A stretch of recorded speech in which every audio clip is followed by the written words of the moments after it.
let's get into the doom. Little doomsday for you. Little bug out for you. Gear. Storage. Don't know why they have woman there. There he is. There's the ultimate prepper. The man. Prepper man. There he is right there. Oh, yeah. Oh, yeah. Look at all that. Amassing supplies. Going through it. The preppers. Let's see what else we got. What else do we got? There it is. Let's go. Yep. Build your own bunker. There it is. You guys got all this stuff? We're at the bug out farm today. And we have a lot going on. So we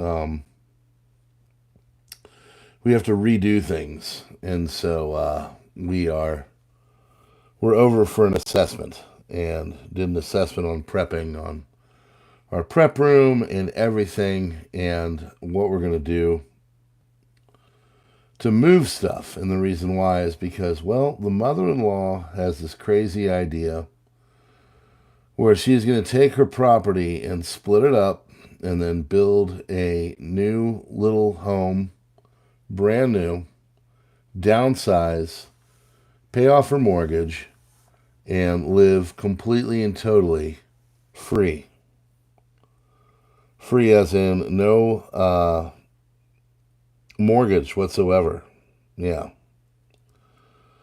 So, makes sense. If, when you're sitting there and you're listening to her, and it makes sense. It's a smart move. So, of course, her area where is like the last resort. If we're going to her place where there's major problems, she is in the West Virginia side of things. And we would have to really go crazy. Not go crazy, but like it really, things would have to be going crazy if we're going there. Okay? I mean, like, there's major problems.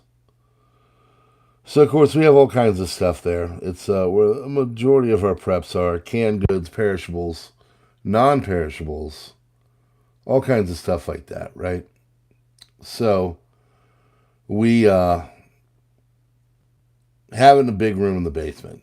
There's a Faraday cage. There's all kinds of stuff. So we have to, reassess now, because she's getting moved. She would talk about these kind of things and be like, hey, I'm going to move. I'm going to do this. I'm going to do that. And it really wouldn't come to fruition. We listen and be like, all right, whatever, cool. But this is the real deal. She's going with it. And the reason why is because, well, she's smart and she sees what other people see. It's right now is a pretty intelligent time to get completely and totally debt-free out of the system. And so that's effectively what she wants to do. So she would sell her current property. She would turn her area that she has, she's got acres, and turn another part of her property into a place for a smaller home, and build it. And she's got all the numbers, and it works out. It works out. She owes a little bit, not much, left on her home, and she'll be able to buy it out, get it done, and live with no mortgage in the hills of West Virginia, overlooking the beautiful mountains to the west. And we would have a room there and everything, but well, she's not going to have quite the storage, and we want to get things over here. Because honestly, if things were really getting bad, we have enough of a setup over here that we would want the option to stay. At least my wife would. Okay, so I get it. So what we've decided to do is take all of our stuff and bring it over here and get it going. And now, if you've been listening to me for a while, I've been cycling through our canned goods now for about 6 months, starting in the fall. And the reason why is because, well, a lot of them are long in the tooth. Okay, there's some with expiration dates that are in, 2021 to 22. Now, if you know about modern cans and everything, they're fine. They'll last for as long as they're in a cool, dry space. So we've got them in a cool, dry space, and now we're going to extract the cans, which I went crazy on at Aldi, and we've got a lot of things to go through. When I buy cans, I buy things that we'll eat, and what we eat is potatoes, yams, peas, carrots, and those are the vegetables. Peaches, fruit cocktail are what we do for fruit. Okay, and then I also get crushed tomatoes because you can make sauces out of crushed tomatoes and do other things like that, right? Stews. And then I got a lot of soups and stuff like that. So all good stuff. But as you know, we've decided that we're going to uh, do $100 a week for groceries for the five of us, which honestly has been friggin' impossible. So what we've did this week is I started, and I've got $90, and I got $10 left, which will probably go to bananas and grapes because we do try to eat correctly, and we've got the fruits and veggies coming for midweek for the kids for their lunches, but $100 a week and go inflation proof. Now, as all this is going on, we are creating a extra room for our home. And the reason why is because I've got 3 kids and 2 bedrooms for them. And my wife is currently doing office work in a closet. So we need an extra room that's going to double as a bedroom and office. Okay. So we've got everything going. We've got as bare bottom of a price as possible. Everything is worked out. Numbers good. And we're going to roll with it and put it in there and get it done and change this thing from 3 bedroom to a 4 bedroom. And, what I've decided to do is to get all of our preps over here and get everything set in a solid space. So we have a shed and we're going to convert it. But the problem with the shed is that it's not air conditioned. And so I need a space for, canned goods and stuff like that that can go and be fine. Now, we've got a crawl space under a closet with a little portal, and I could turn that into it because the cool earth will keep things, as it should be. I've also thought about doing a root cellar, and with the construction people over here, I've already laid the thoughts and ideas of what that root cellar will look like and where I want it to go and all of that. And it seems like a good plan, but again, it would be more money and everything else. So we have an attic space, and I could put a lot of the bulk of the prepper stuff up there. We do have a lot of like freeze dried and things. Augustin Farms, Wise. We've got 4 Patriots, things like that. Just take it and put it all into this attic area basically. And the only way to get there is kind of through a ladder because it's way above in our house, and there's nothing really connecting it. It's a crawl space, if you will. But we could get it all up there and it would be safe. It'd be untouched by marauders, yada, yada, yada. So that's kind of what we're thinking. But the problem is it gets really hot up there in the summer. So not a problem for the freeze dried, but a problem for the other stuff. So, oh, wow, we're really, really getting hit by the old YouTube these days. I was getting 403. We had 6,000 viewers on my last live stream last week, and now they're saying there's 75 people here. So, for all of you that are here, I really appreciate you being here. Thanks for hitting the button, but some dick bag in the back has just decided he's going to put the clamps on here.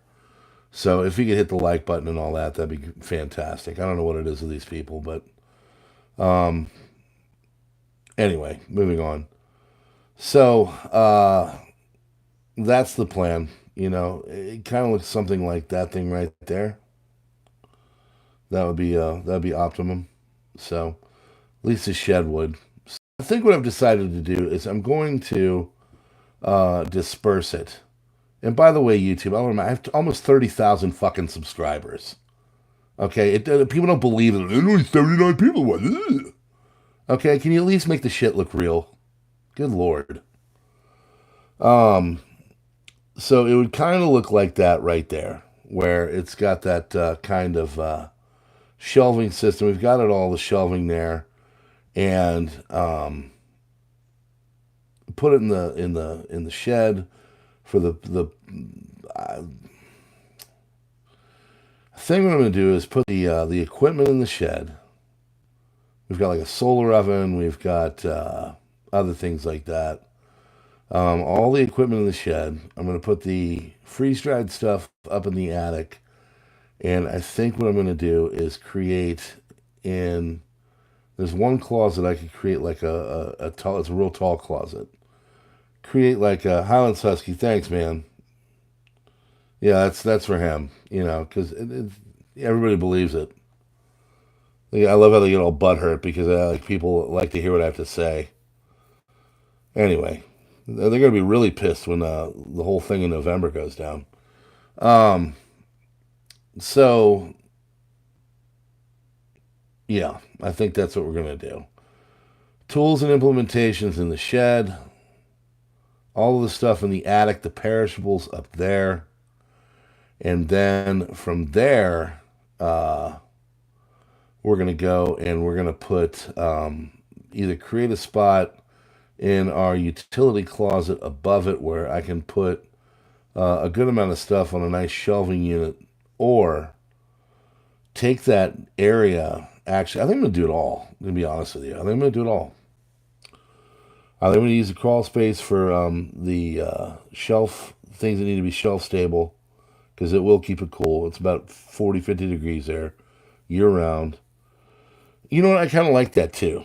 All right? I kind of like that because by spreading it all around, it's like you've got multiple caches. It's total prepper style. Okay, I think we're all right with it. Yeah. Yeah. Shed would probably stay cooler in the attic, PA. I agree. So, I think the attic is... The problem is the tools, you want access to them. You know, that's the kind of thing. The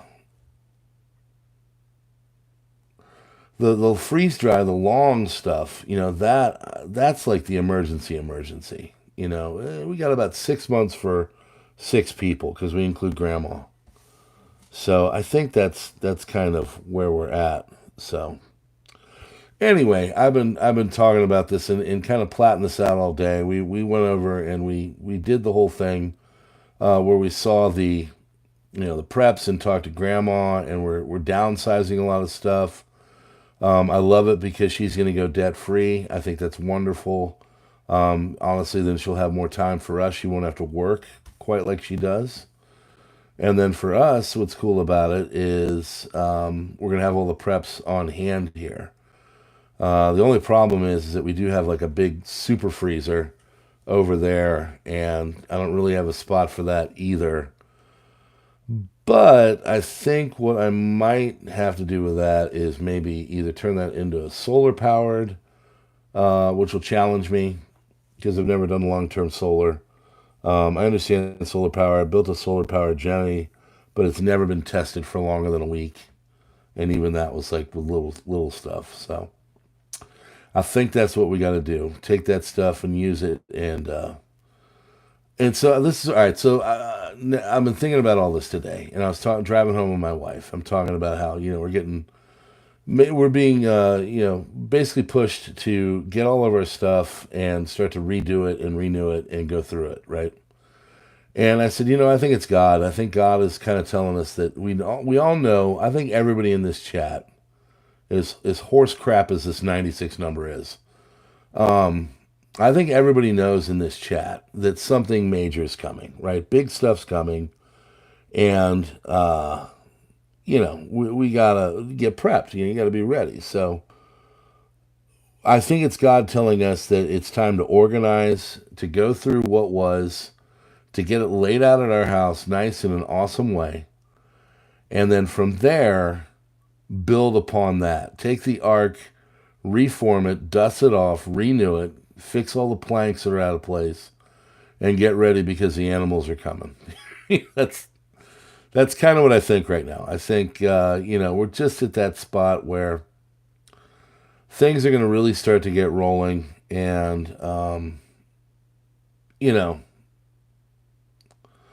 basically, you're crazy to think that things are not going to be, that we're not heading towards a major global conflict.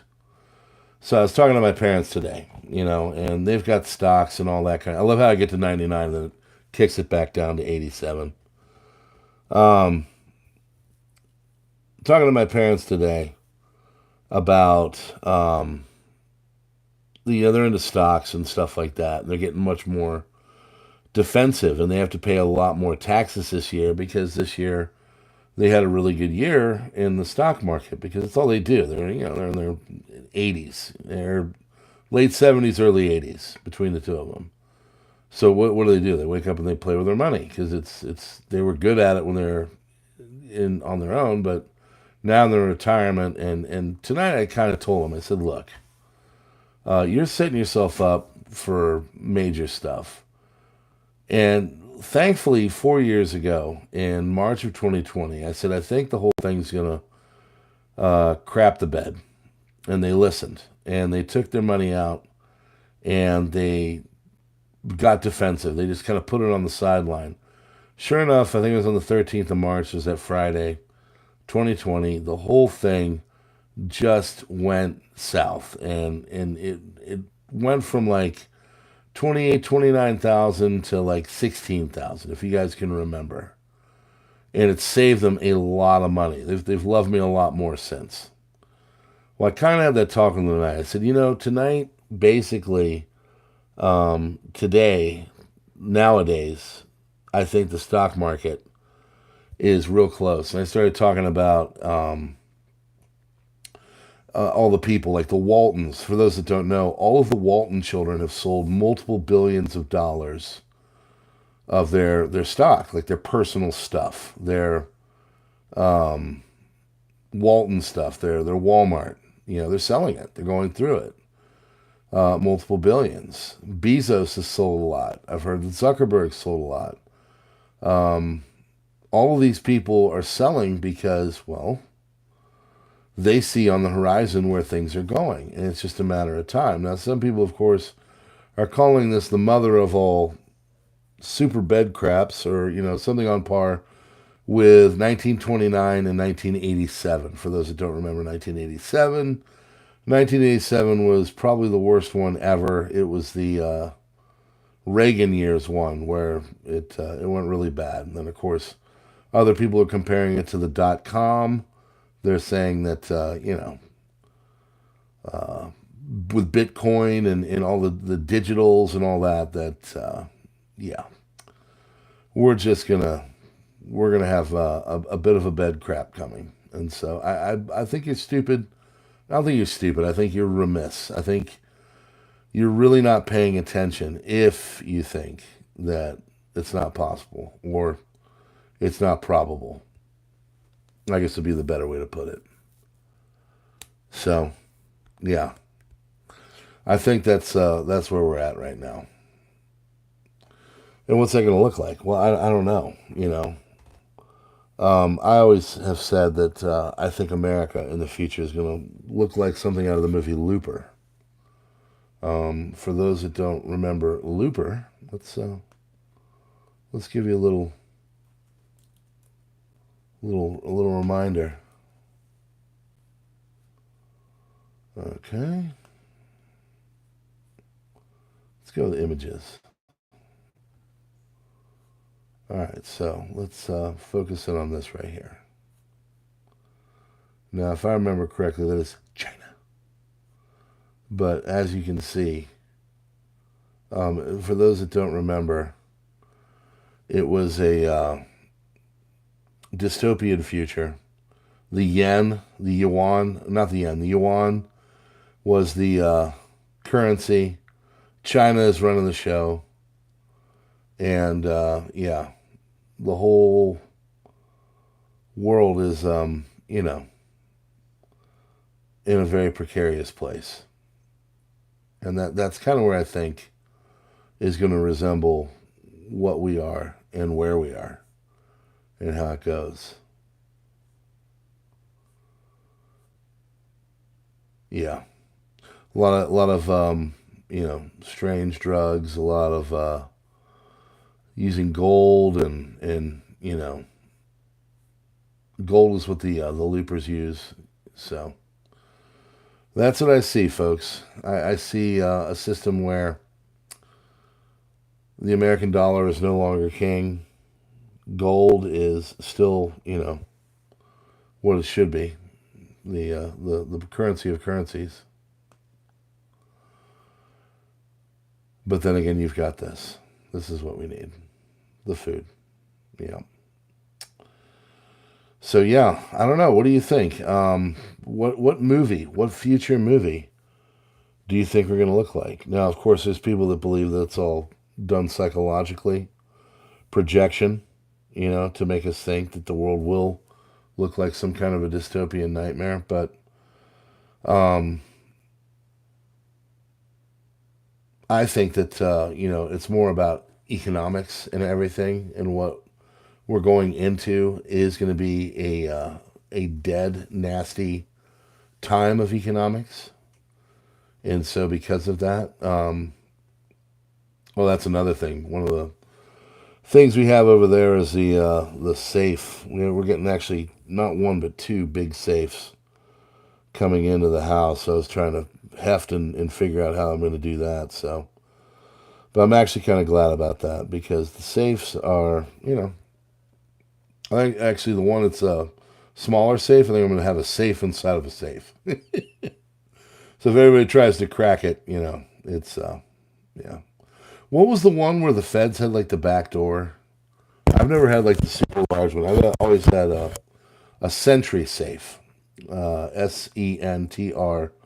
I've always had a Sentry safe.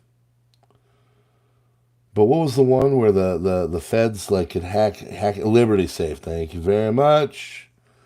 It is not a Liberty safe. Whew, thank God. Yeah. Buy a Liberty safe. We swear.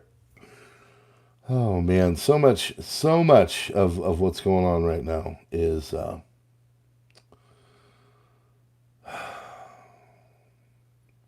avoidable. You guys feel that way? I do. I think there's so much that is avoidable. This is what they want. Fighting against each other. It's all done on purpose.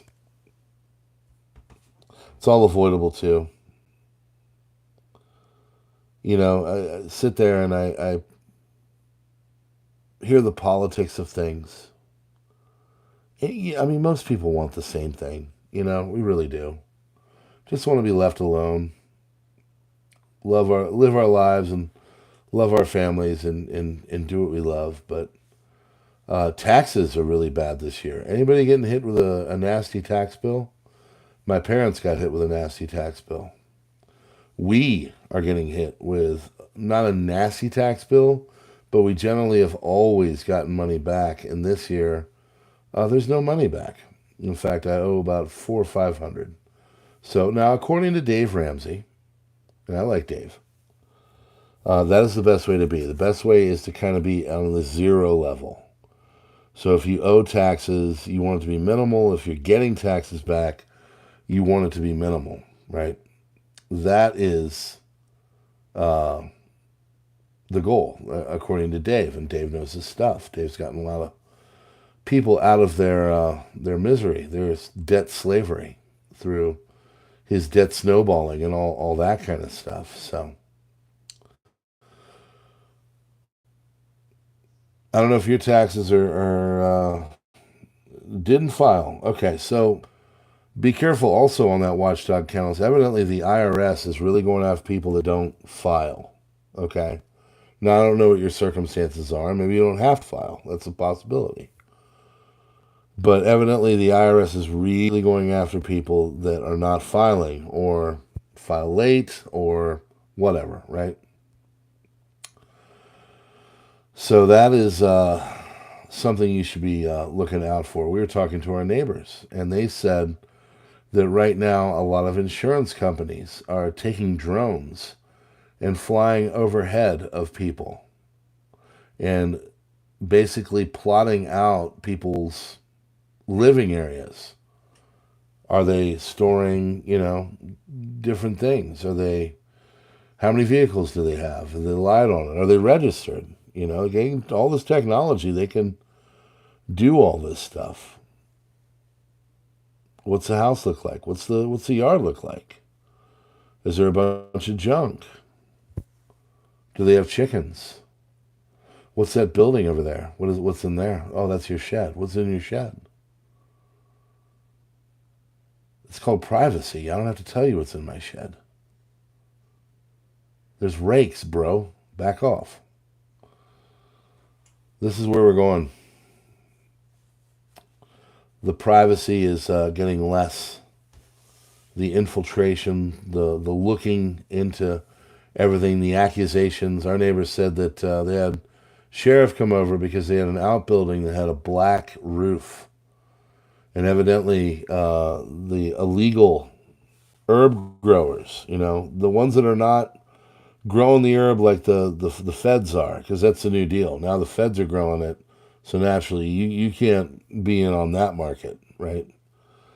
So the feds are growing the herbs, and they noticed that our neighbors had a shed with a black roof to it. And, well, they said that those people were, maybe growing something they shouldn't be growing. So they came over and they said, hey, you can look at anything. This is actually I believe it was like a storage unit or something like that. Like it wasn't it was storing stuff. It wasn't anything nefarious whatsoever. Point I'm making, though, is now a drone and a question, and there it is. They're going in after you. They're looking for you. That's the way it is. Privacy is dead. Fourth Amendment rights are dead. All they have to do is make an accusation. From there, they can go and get a, cunning judge to sign off on it, and then they're at your house and they're looking. Now, as a recovering alcoholic and drug addict, I don't really like to do anything bad, illegal. I don't grow anything besides some pretty darn good tomatoes and other things that are legal. Because I'm, like everybody else, we're getting hit with a 2024 inflation. But yeah, it's kind of sickening. It's sad. A little too invasive. There is an adversarial relationship that is growing between us and our betters, if you will. Now, I remember back when things were simpler. You didn't have to explain everything. You just, you kind of lived your life. Now everything is how do I get to look in on that? I'm gonna need to see that opened up. All kinds of stuff. There's videos all over Facebook, or not Facebook, excuse me, YouTube. All kinds of videos out there that is, people getting pulled over by cops and saying defiantly, I don't have to show you anything. I don't have to get out of the car, yada, yada, yada. And you know what? They're right. Problem is like at that moment, that cop might have plans to hurt you. You know, whether you like it or not. So I tend to be on the nicer side. You know, I don't have anything to hide. At the same time, um, if I'm rolling around with $100 on me, I want them accusing me of stuff. Because, I mean, $100 is not uncommon cash on me. I like to have it. You never know what you might want to buy. But then again, that's the way they are. We want to get all up in our grill. We want to figure it all out. They want to know everything. No privacy. So. And the funny thing is, I'm going to wrap it up on this. Wait till the war really gets going. You want to talk about like taking all the, you know, just carte blanche of doing whatever we want whenever we want it. Man, wait for a war to start, and you will definitely start to see that. So hopefully that won't happen, but it's looking like it's already kind of starting. And reading what I've read, and I read all kinds of stuff, it is on the way. So, all right, well, I just wanted to come on out and talk some general prepping stuff and get a video in and see how things are going. And, you know, getting the usual treatment. So it is what it is. We'll come back for more pain tomorrow. But you know what the funny thing is? It's not painful talking to you all, but it is very funny seeing what they do. I was slipping it on them last week, and now they're mad because I was able to get these live streams out to a larger audience, and someone in the back said, "Nope, can't do it." I always wonder if it's AI or if it's just some person. Doesn't matter. One and the same. All right, friends. We'll see with the crisis report. Might be later. I might do it, actually record it and load it up tomorrow morning. I'm trying to switch things around. You know, you get the kind of pressures that I get, and trust me, I get pressures others don't. You have to be nimble. You have to be able to roll the punches. You got to be able to stick and move, and you got to be able to post when it is going to be as beneficial and as seen as possible. So, all right, friends, I appreciate you. God bless. Stack, stock, stick to the plan. Keep your head on the swivel when your powder dry, and I appreciate you coming by. PrepperNow. We will be doing a crisis report either here in an hour or so or very early in the morning. Either way, I really appreciate you being here. Hit the like button as always. Do the subscribe thing if you're not. You probably are. And, you know, when I go live, tell people. Say, hey, check this guy out. All right, friends. You have a great night. We'll see you later. PrepperNow.